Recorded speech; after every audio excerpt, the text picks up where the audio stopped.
কেলৈ নোআহিলা ভাৰতৰ মাজল।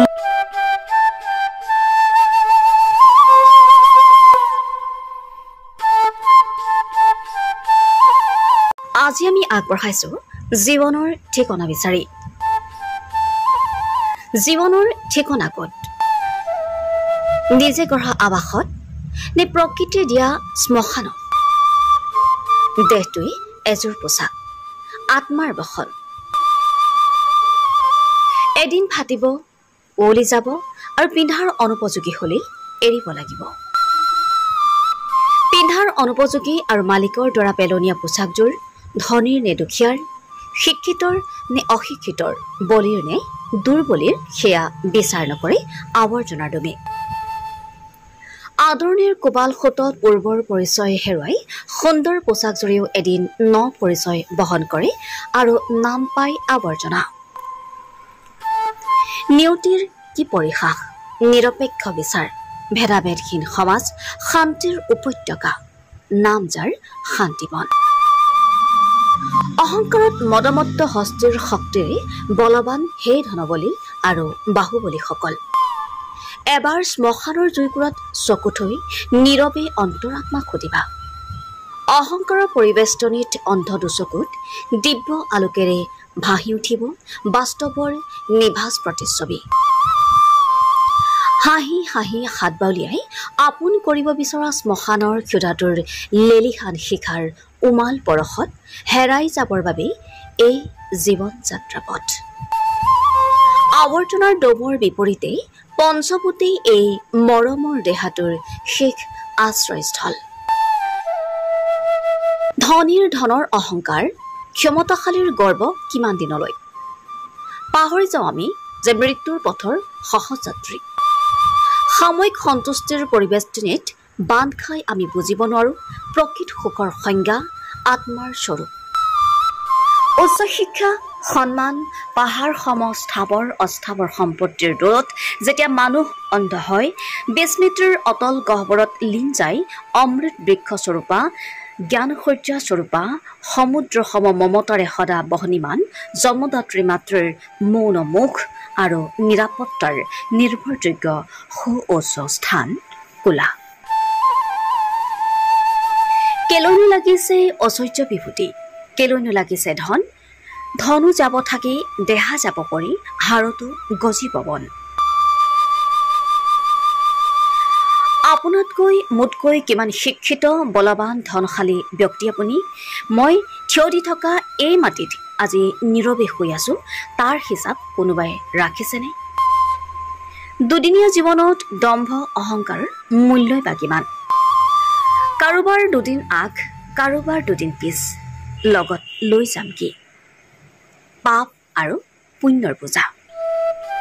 সেয়ে সৎ চিন্তাৰে জীৱনটো আগবঢ়াই নিবলৈ আনুষ্ঠানিক শিক্ষা, ধন সম্পত্তিৰ লগতে আধ্যাত্মিক আলাপ আলোচনাৰ প্ৰয়োজনীয়তা আমাৰ জীৱনত নাইনে? হে জীৱন পথৰ সহযাত্ৰীসকল, সময় সকলোতকৈ বলৱান, সময় সকলোতকৈ শক্তিশালী। সময় কোনো পোছাক পৰিচয়ৰ বাধা নামানে, নামানে প্ৰেমৰ নিচিগা টান অথবা ঘৃণাৰ ব্যৱধান। সময়ৰ গতিত উচ্চ নিজ, ধনী দুখীয়া, শিক্ষিত অশিক্ষিত সকলো জুইত জাহ যোৱা আখলৰ ইন্ধনৰ দৰে। তথাপি আমি শীতত দিয়া উমাল বসনৰ দৰে পৰিধান কৰোঁ অহংকাৰ, ক্ষমতাশালীৰ গৰ্বৰে নিশ্বাসৰ দৰে এৰি দিওঁ ঘৃণা। আমি বাৰু কেতিয়াবা নিজকে প্ৰশ্ন কৰোঁনে, আমাৰ জন্ম বাৰু কিহৰ বাবে? সুন্দৰী পত্নী, স্বামী, শিক্ষিত ল'ৰা ছোৱালী পাবৰ বাবে, সংসাৰ বঢ়াবৰ বাবে, নে টকা ঘৰ বাহনেৰে বিলাসী জীৱন যাপনৰ বাবে? তেনেহলে আপোনাৰ মোতকৈ বহু ক্ষমতাশালী বাহুবলী মানুহ ৰামায়ণ মহাভাৰতৰ দিনৰ আগৰে পৰাই এই মাটিত বিলীন হৈ আছে। আচলতে যেনে কৰ্ম তেনে ফল। কৰ্মফল আমি সকলোৱে ভুগিবই লাগিব, তাত দুখ বা আনন্দ কৰি লাভ নাই, কাৰণ এই দুয়োটাই অস্থায়ী, দুদিনীয়া। আমি এই পৃথিৱীলৈ আহোঁতে সকলো বেলেগ বেলেগ গৰ্ভৰ পৰা আহিছো আৰু যামো বেলেগ বেলেগ গৰ্ভলৈ। এই যে সম্পৰ্ক, সম্বন্ধবোৰ বাটৰুৱাৰ দৰে। বাটত লগ পোৱা বাটৰুৱাজনৰ লগত আপুনি মই থাকি নাযাওঁ বা আপোনাৰ মোৰ লগত তেওঁ গুচি নাহে। এই পৃথিৱীৰ পৰা প্ৰস্থানৰ বেলিকাত অহাৰ দৰে আমি সকলো অকলে যাব লাগিব। গতিকে বেছি চিন্তা নকৰি জীৱনটো সততাৰে অতিক্ৰম কৰাই উচিত নহয়নে? উপাৰ্জন, বিলাসিতা, স্থাৱৰ অস্থাৱৰ সম্পত্তি, সুন্দৰী পত্নী, পুত্ৰ এইবোৰ শৰীৰৰ এক সন্তুষ্টি। প্ৰকৃত সুখ আধ্যাত্মিক চেতনাবোধ উত্তৰণ সাধনেৰে প্ৰশান্তিৰ জীৱন নিৰ্বাহ কৰি নিসংকোচে নিৰ্ভয়ে নিৰ্বিঘ্নে জীৱন নামৰ ক্ষণস্থায়ী আস্থানৰ পৰা পৰমেশ্বৰে চৰণ পদলৈ প্ৰস্থান কৰাটোহে। অস্থায়ী সম্পদ আৰু ক্ষমতাৰ গৰাকী হৈ ক্ষণস্থায়ী আত্মতৃপ্তি লাভ কৰাতকৈ আধ্যাত্মিক দৰ্শনেৰে আত্মতত্ত্ব উপলব্ধি কৰি জীৱন সাৰ্থক কৰিব পৰাজনহে স্থায়ী ঐশ্বৰ্যৰ গৰাকী। সঁচা কথা ক'বলৈ সৎকৰ্ম কৰিবলৈ ভয় কিহৰ? হেৰুৱাৰ ভয়। দেহাটোতো আত্মাৰ এযোৰ পোছাকহে। তোমাৰ অভিভাৱক বা চুবুৰীয়ে যেনেকৈ তোমাক উলংগ হৈ থাকিবলৈ নিদিয়ে, দেহটো থাকিবলৈ সামান্য হ'লেও বসন দিবই, পৰমেশ্বৰেও তোমাক পিন্ধিবলৈ এযোৰ বসন দিবই। তাৰ পিছতো ভয় কিহৰ?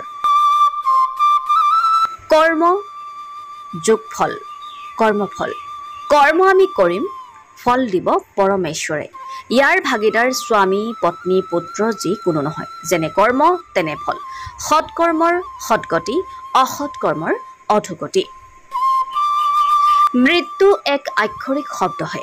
মৃত্যু বুলি একো নাই। মৃত্যু মানে শেষ নহয়। মৃত্যু মানে পোছাক সলনি। মৃত্যু মানে দেহৰ সলনি। মৃত্যু প্ৰস্থানৰ বাটচৰা। মৃত্যু মানে নৱতম যাত্ৰাৰ প্ৰস্তুতি। মৃত্যু মানে নতুন জীৱনৰ আৰম্ভণি। জাতিস্মৰ হোৱা হলে জানিলোহেঁতেন মৃত্যু নামৰ প্ৰস্থানৰ দুৱাৰদলি আমি কিমান গৰকি আহিছোঁ। প্ৰৱেশ আৰু প্ৰস্থান পোহৰ আৰু আন্ধাৰৰ দৰে। জীৱন আৰু মৃত্যু এক নিৰন্তৰ প্ৰক্ৰিয়া। চলি আছে, চলি থাকিবই। ভয় কিহৰ? আমি কৰ্মফলৰ অধীন। জন্ম জন্মান্তৰৰ সঞ্চিত কৰ্মফল ক্ষয় কৰি থাকি আজি জীৱন নামৰ বাটৰুৱা আমি। পথ অন্তহীন। এটাৰ অন্তত সংযোগ হয় আন এটা পথ। এই যাত্ৰা পথৰ পৰা পৰিত্ৰাণ পাবলৈ আমি আত্মাক অৰ্থাৎ মন, বুদ্ধি আৰু সংস্কাৰ চিনিব লাগিব আৰু শক্তিশালী কৰিব লাগিব।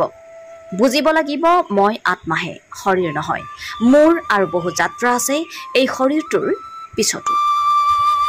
আহক নিজকে প্ৰস্তুত কৰোঁ, সংকল্প লওঁ। কাৰো চকুতো চকুলো বোৱাই নিজে হাঁহিবলৈ চেষ্টা কৰাটো আমাৰ কৰ্ম নহয়, আমাৰ ধৰ্ম নহয়। কাৰো মুখৰ ভাত কাঢ়ি নিজৰ ভোক নিবাৰণ কৰাটো আমাৰ ধৰ্ম নহয়। জীৱন নাটঘৰৰ সেই ভাৱৰীয়াসকল, মৃত্যুমুখী পথৰ দুৰন্ত পথিসকল, আনৰ চকুত চকুল বোৱাই কাৰ মুখত বোৱাব বিচৰা হাঁহিৰ প্লাৱন, কাৰ মুখৰ অন্ন কাঢ়ি কাক দিব বিচৰা তৃপ্তিৰ আনন্দ। গোটেই জীৱন যাক দিব বিচাৰিছা, যাৰ বাবে অন্যায় অনীতি অধৰ্মক ন্যায় নীতি আৰু ধৰ্ম কৰি লৈছা, সেয়াই শ্মশানৰ বাকৰিত এদিন কব আৰু কিমান সময় লাগিব। তায়াৰ আছে যদি আৰু এটা দি দিয়া। এয়াই জীৱন বন্ধু, এয়াই জীৱন।